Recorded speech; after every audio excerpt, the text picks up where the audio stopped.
Bienvenidos y bienvenidos a una clase más en Clases con Cris.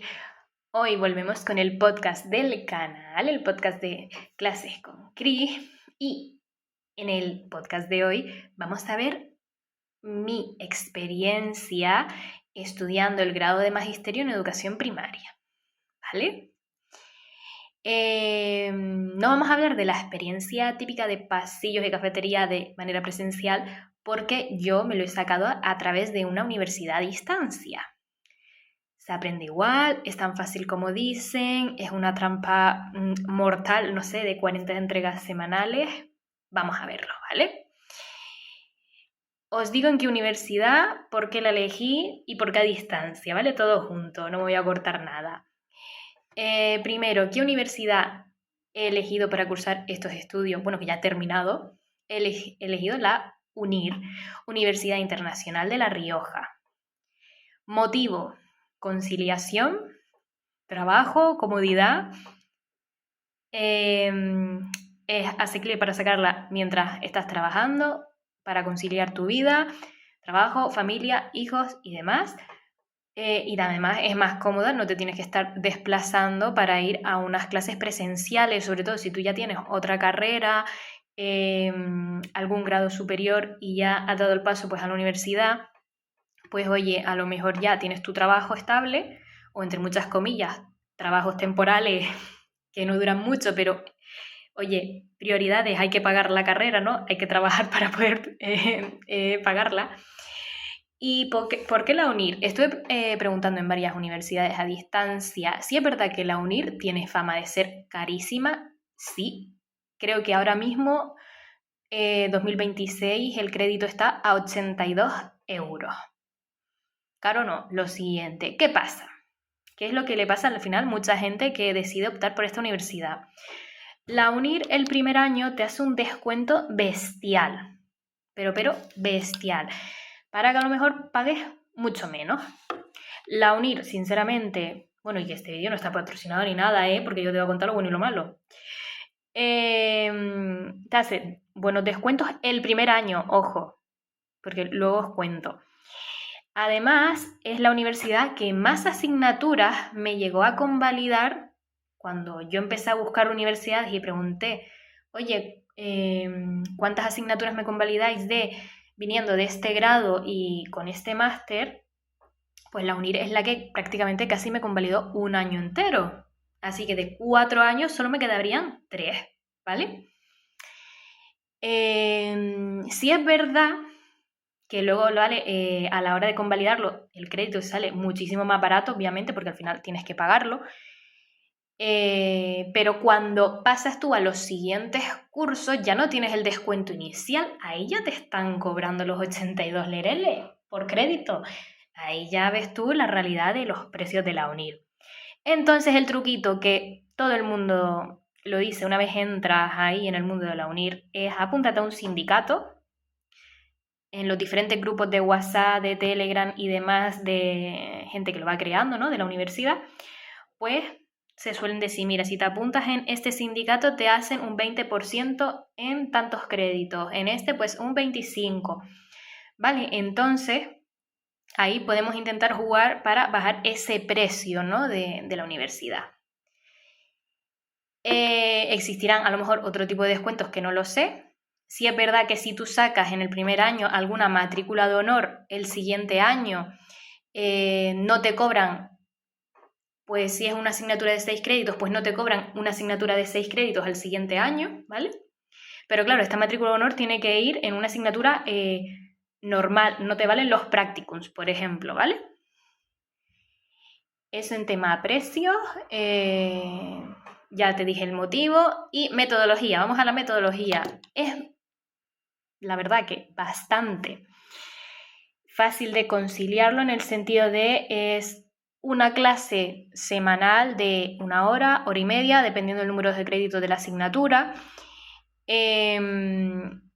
De trabajos, dependiendo, insisto, del número de créditos de la asignatura, si son 6 créditos, tienes ahora mismo 3 actividades para entregar, un foro y unos test.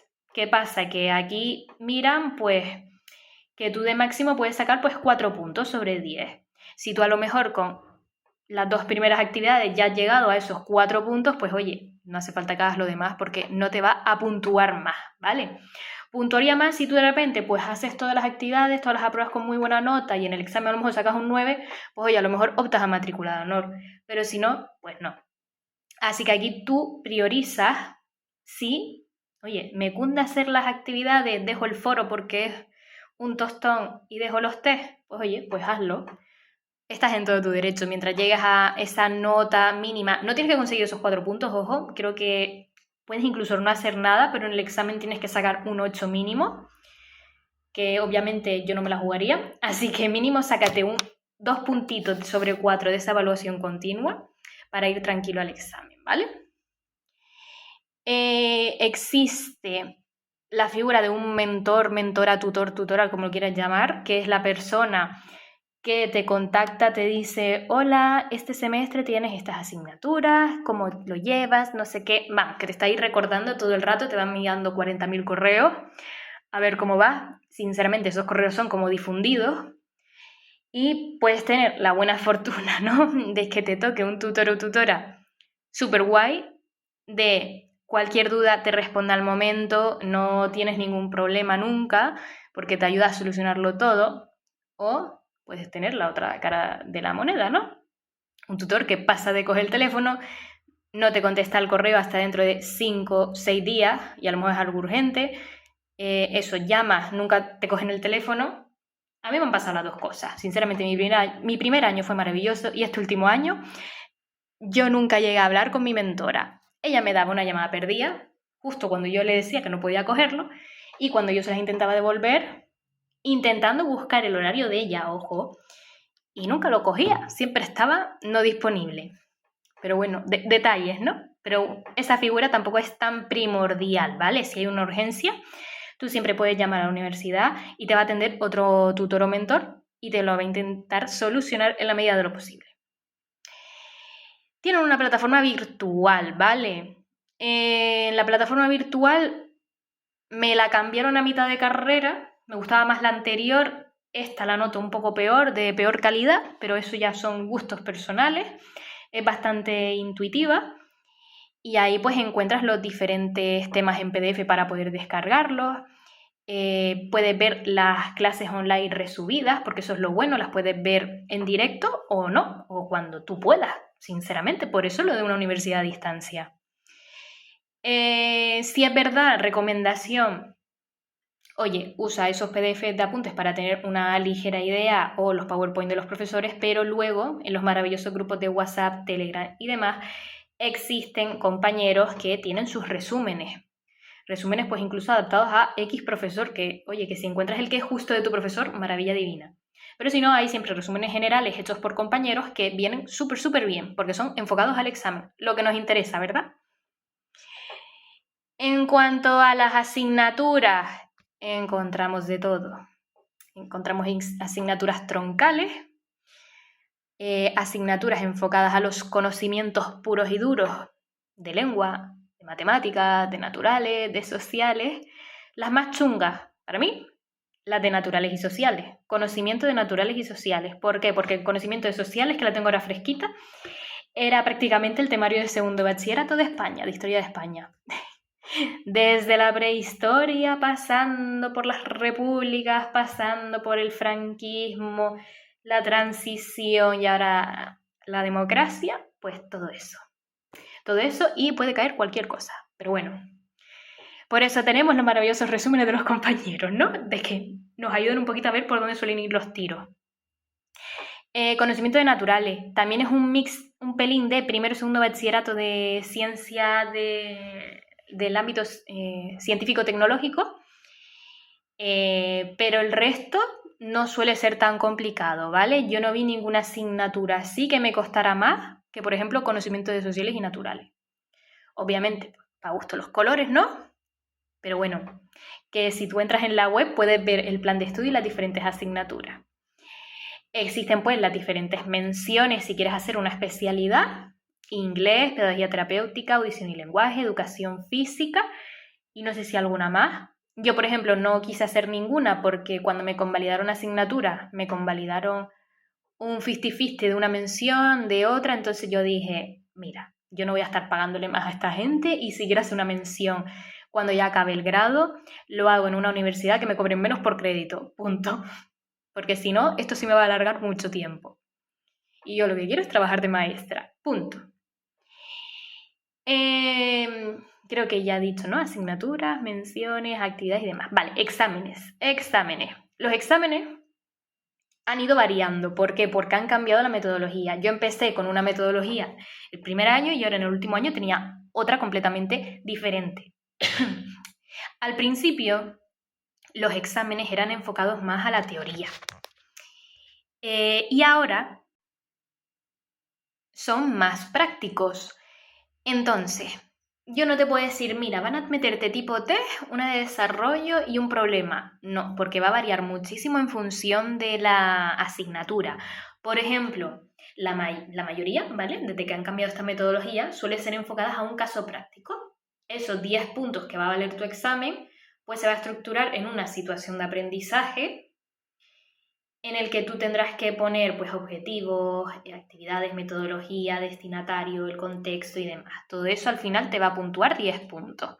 Oye, que está maravillosamente hecho. A mí me gusta, porque así lo estás aplicando de cara a la vida real. Pues oye, te presentan diferentes situaciones y tú las vas a describir. Al final esto también es un pelín subjetivo, porque a lo mejor tu maestra que te está corrigiendo dice, pues oye, chiqui, esta actividad no la veo correcta y a lo mejor te puede bajar nota, pero siempre se guían por rúbricas, intentando quitar ese aspecto subjetivo. Claro, todo lo contrario pasaba con cuando eran las de tipo test. Si tú tenías un examen tipo test, pues oye, sobre una plantilla lo corregían y ya está. Puede ser un 5, puede ser un 7, puede ser un 8, pero no hay más. No hay nada más que discutir, ¿no? Al final, en este tipo de ya exámenes más a desarrollar, casos prácticos, pues es un pelín, yo lo noto más subjetivo, pero bueno, ahí cada uno tendrá su opinión. También hay otros tipos de exámenes, por ejemplo, los de conocimiento, sí es verdad que son más a desarrollar. Como dije ahora, el caso de conocimientos sociales, en el que, pues, por ejemplo, en el examen que yo hice salió algo tipo la transición española. Entonces tenías que ir a escribir en 2 caras de folio todo lo que sabías de la transición española. No era solo una pregunta, ¿vale? Eran varias. Porque teníamos un tiempo de 120 minutos. No sé si ahora lo bajarán porque han estado haciendo más cambios de cara al próximo curso. Y, por ejemplo, en el de naturales, pues salían pues problemas de física, pero física sencilla, ¿vale? Nada de aquí otra carrera, una ingeniería. No, cosas sencillas. Pues salían problemas de física, problemas de las leyes de Mendel, cosas así, ¿vale? Que a lo mejor te suena un poco a chino, pero no, eso se ve en las clases. Para estos exámenes tenías la opción de sede presencial o hacerlos online. Yo te cuento las dos y te cuento qué he hecho yo. Yo personalmente vivo en una isla, pero resulta que una de las sedes presenciales, el primer año, bueno, te diría, sí, primer año que estuve, te iba a decir año y medio, pero no, el primer año, salió la sede presencial en la isla de al lado. Entonces digo, mira, no tengo ningún problema. Cojo un barco, me voy a la isla de al lado, hago los exámenes que está justo al lado del puerto y me vuelvo a mi isla. Oye, apañado, porque en verdad solo pierdo un día. Eso lo hice el primer año. El segundo año nos dijeron, no, ya no tenemos sedes presenciales en las islas, solo hay en zona peninsular y ya no en casi todas las ciudades españolas, ¿no? Aquí van a las ciudades más grandes, por así decirlo. Madrid, Barcelona, Valencia, creo que había en Granada, por La Rioja y alguna más seguramente que se me esté perdiendo, ¿vale? Porque no tengo el listado delante. Y claro, tú ya ahí dices, ¿y por qué me vendiste en el primer año que sí, que siempre estaban y que siempre salían las sedes en las islas? Porque a mí al final era algo que a mí me interesaba, porque yo no quería montar todo el tinglado de que había que hacer, que al final lo terminé haciendo, ¿vale? Ya les digo, para hacer los exámenes online. Pues nada, yo de morrúa porque por mi situación es que se me iba a hacer complicado hacerlos de manera online desde casa, cada uno pues tiene sus motivos, pues yo dije, bueno, no pasa nada, me voy a Madrid un fin de semana porque era donde más fácil, más accesible era volar, ¿no? Desde la isla, no pasa nada, yo voy, hago los exámenes y me vuelvo en el mismo fin de semana. Eso lo hice 3 veces. Yo ya no tengo ganas de volver a Madrid porque ya me cansé hasta dentro de un tiempo. Y ya para la última yo dije, mira, yo para hacer 3 exámenes yo no voy a pegarme el curro de ir a Madrid. Y los hice desde casa. Así que te cuento cómo es online. Online es tener tu portátil, tu ordenador en una mesa bien despejada, sin nada encima. Si quieres tener tu agua, pues póntela en un vasito de cristal que se vea que no hay nada. Lo mínimo en el espacio, tienes que tener una cámara externa montada, que puede ser un móvil o una tablet con conexión a internet. Y tiene que estar a 1,50 m de tu portátil. Desde esta cámara externa tiene que verse toda la mesa, se te tiene que ver a ti y un pelín de la parte posterior del portátil y por tu parte posterior, obviamente, para que no haya nada a tu alrededor. Es un coñazo montarlo, sinceramente, que cuadre bien.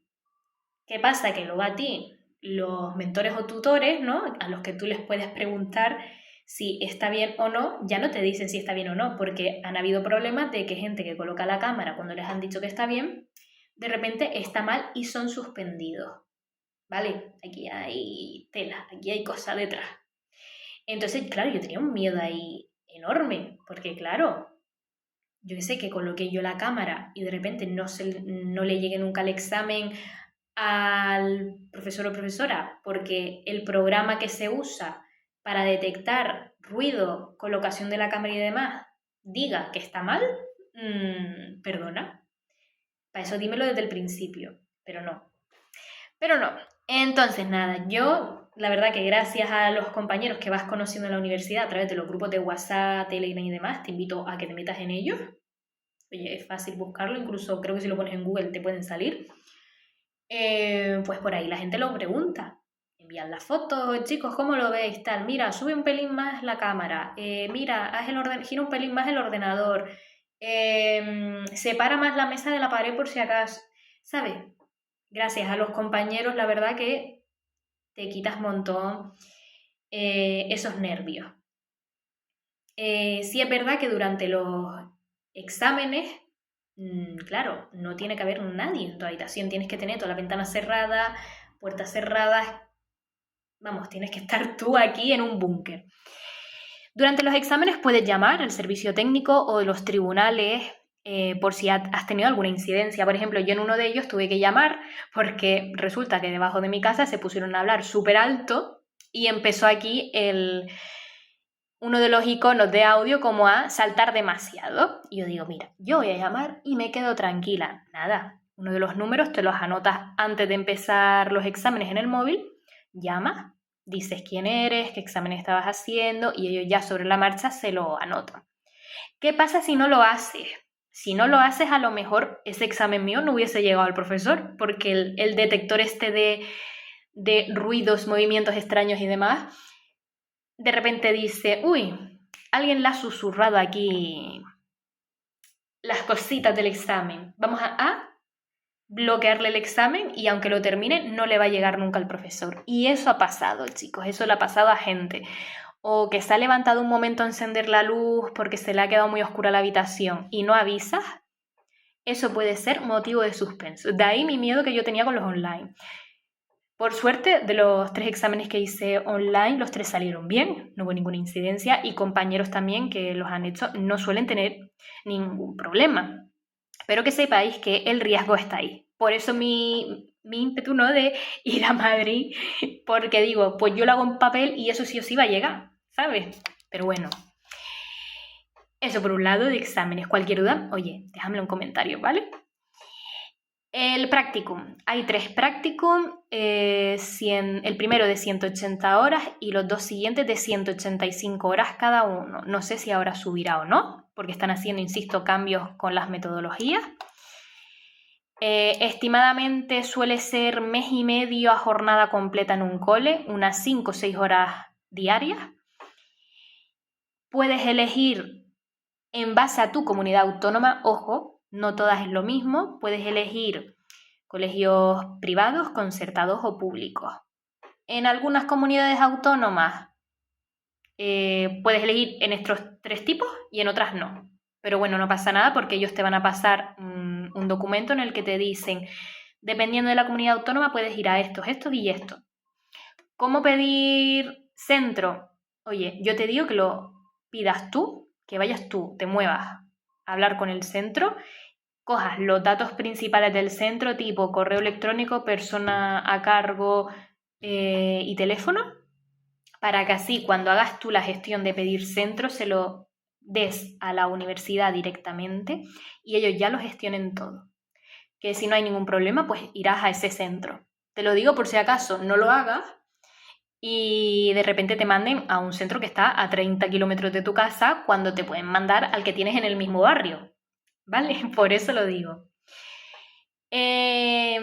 Como todo en esta vida, como en todas las carreras, grados e incluso ciclos formativos, los practicum al final son los que más nos van a hacer aprender.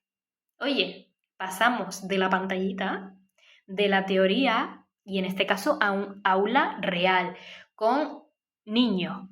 Estar en contacto con a lo mejor 25 27 niños en un aula con sus necesidades educativas, la mayoría, e intentar sobrevivir, ¿no? Aquí es donde realmente confirmas pues si esto es tu vocación o si necesitas un café bastante fuerte durante el recreo, ¿vale? Para seguir sobreviviendo al paso de los días, ¿no? Y de este práctico. La verdad, desde mi punto de experiencia, a mí se me pasaron volando.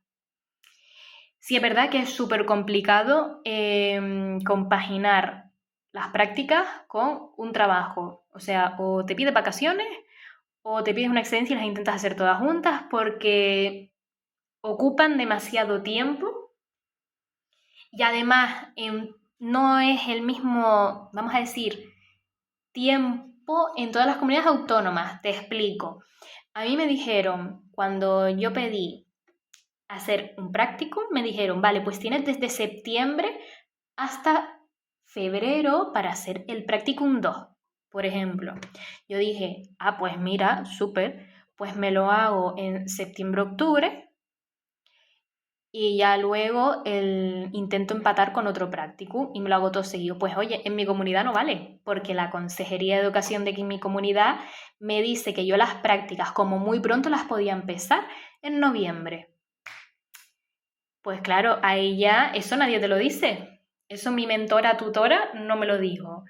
Eso te enteras tú por la Consejería de Educación de que no te aceptan las prácticas y vete tú a saber hasta cuándo. Entonces, insisto, investigar bien esto para que os podáis organizar por si tenéis que pedir días libres, días de asuntos propios, vacaciones o excedencia, ¿vale? Investigarlo bien.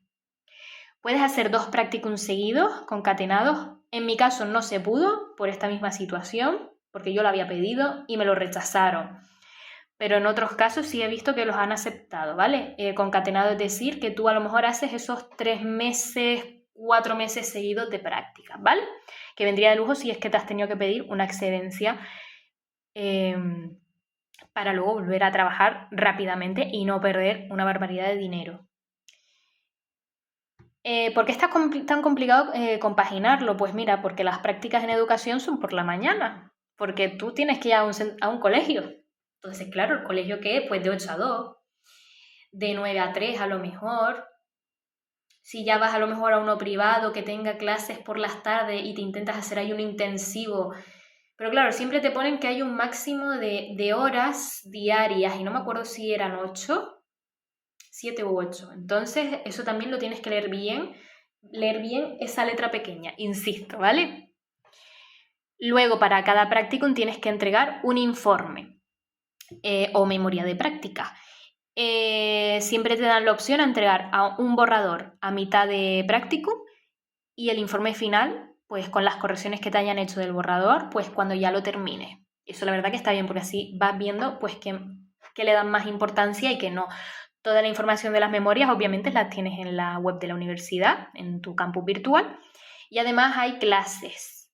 Hay clases con la persona, creo que son 3 clases estas que las dejan grabadas, con la persona que te va a corregir tu borrador. Bueno, te puede tocar una persona bastante agradable o no. A mí, sinceramente, la última, yo creo que nunca se llegó a leer mi memoria de práctica, porque me decía cosas que yo iba a mi Word con mi memoria y digo, pero si esto lo tengo escrito y me está diciendo que no aparece. Pero bueno, que luego al final siempre te van a poner pues buena nota porque al final es un trámite y esto que veo que pasa en todos lados, al final, aunque ellos te pongan una nota por la memoria de práctica y tu tutor de centro, ¿no? La persona con la que has hecho las prácticas te ponga otra, no sé por qué siempre priorizan la memoria de práctica. Porque a mí si mi tutora de centro me ha puesto un 8 o un 9 y a lo mejor la memoria de práctica pues oye, no le di tanta importancia porque es un trámite, es un papel, vamos, me ponen un 7 y digo, pues ahora me han bajado la nota. Pero bueno, he visto esto que ha pasado, pues que pasa en todos lados. Los másteres, en las carreras que tengan prácticas, siempre priorizan la memoria de práctica. Y me parece mal, porque esa persona no ha estado contigo en el aula para ver cómo tú te desenvuelves, o en tu lugar de prácticas, cómo te desenvuelves en la vida real. Pero bueno, estos son detalles, críticas. A ver, consejitos para sobrevivir a esta universidad o a cualquier universidad online. Oye, lo puedes extrapolar si quieres, porque entiendo que puede pasar lo mismo. En el propio podcast hay uno dedicado al máster de formación de profesorado, que lo hice también a distancia en la Universidad Camilo José Cela. Ahí también más o menos toco todos los temas, ¿vale? Organización, importante. Yo lo que hice fue usar el calendario del móvil y usar un calendario que me lo dejaba siempre en el escritorio, impreso, mensual, con la fecha final de cada actividad que había que entregar, por ejemplo, fecha final de cuándo son los exámenes, fecha final de algún foro que yo estuviese participando y demás, y con eso yo tiraba, no necesitaba más cosas. Pero insisto, esto cada uno, la organización que necesite. Yo eso, en el móvil, calendario mensual del móvil y en físico. Te invito e insisto a unirte en esos grupos de WhatsApp o de Telegram que existen por las redes, ¿vale? Yo creo que si lo pones en Telegram unir, te salgan varios y a partir de ahí pues ya vas empatando y vas mirando los grupos. Hay grupos generales de todo el alumnado que siempre están llenos, porque claro, aquí estudia un montón de gente porque es a distancia. Y luego hay grupos por asignaturas y dentro cada profesor hay grupos de mentores, hay grupos de todo. Yo personalmente, Cris, solo estoy en el general, porque el primer año empecé a entrar en grupos de todo el mundo, de este profesor de esta asignatura, en este no sé qué, y mira, eso era un caos, me agobiaba. Yo, entre menos, mejor, sinceramente. Entonces, por el general, te vas enterando de las cosillas más importantes y ya luego, si ves que necesitas pues algún archivo, algún ejemplo de examen, algún ejemplo de actividad y cosas así, pues te metes un momentito en el grupo de WhatsApp de esa asignatura, lo pides, te lo pasará seguramente la gente sin ningún problema y ya luego te vuelves a salir con la misma y ya está. Así que no te agobies, pero tampoco te aísles, ¿vale? Porque al final puedes conocer gente y está guay, porque es una carrera muy solitaria en el aspecto de que estás estudiando tú solo desde casa. Luego, sí es verdad, cuidado con la procrastinación. Es verdad que las clases grabadas se quedan ahí para siempre, pero oye, si vamos agrupando clase tras clase tras clase, a lo mejor llega el fin de semana, llevo 2 semanas sin ver clase y a lo mejor tengo 10 horas de grabación que ver. También te digo, ojo, no hace falta que las veas todas. Yo, sinceramente, este último año, como ya conocía bien la dinámica, pues me he saltado un montón de clases y solamente si las pongo voy a lo importante, tipo, vale, vamos a ver cómo han resuelto esto, veo ese trozo de vídeo, fuera. Y así me organizaba yo. Si tienes dudas, insisto, déjala en comentarios, ¿vale? Porque a lo mejor me estoy enrollando mucho, pero yo creo que lo estoy dejando bien todo calcado, bien explicado para que no haya ningún tipo de confusión. Vamos ya terminando. Ser maestro, pues hoy en día es un reto, ¿no? Ya que estamos hablando de la carrera de magisterio, hacerlo a distancia requiere pues muchísima disciplina, tanto para esta carrera como otras, ojo. Pero sí es verdad que cuando terminas y ves que ya tienes los recursos para educar a las futuras generaciones, pues todo el esfuerzo merece la pena, ¿no? Sí es verdad que cuando hablo de recursos, sinceramente, yo desde mi perspectiva no estoy hablando de lo que me ha enseñado al completo en la universidad, no, yo recuerdo más los recursos empleados en las prácticas y buscando por mi cuenta para crear algunas actividades de la propia universidad que a lo mejor lo que me han enseñado en su total, ¿vale? Tampoco estoy desprestigiando ni mucho menos. La universidad tiene muy buenos profesores. He tenido la suerte desde que este último año me han tocado muy buenos. Sí es verdad que algunos pues se implican más que otros, te dan más pistas a lo mejor de cara del examen que otros, son más buenos, vamos a decir, a la hora de ponerte una nota, que te tira más al alza, pero otros no, otros ahí recogen del puño cerrado y si es un 6,5 a lo mejor te ponen un 6. Pero bueno, eso como en todas las universidades va a tener sus más y sus menos. En trámites administrativos, bien, como en todas las universidades, con sus más y sus menos, pero bueno, muchísimas gracias por escucharme. Si tienes alguna pregunta, oye, déjamelo en comentarios que te intento contestar si sé solucionártela, ¿vale? Y nos vemos en el próximo episodio del podcast. ¡Chao!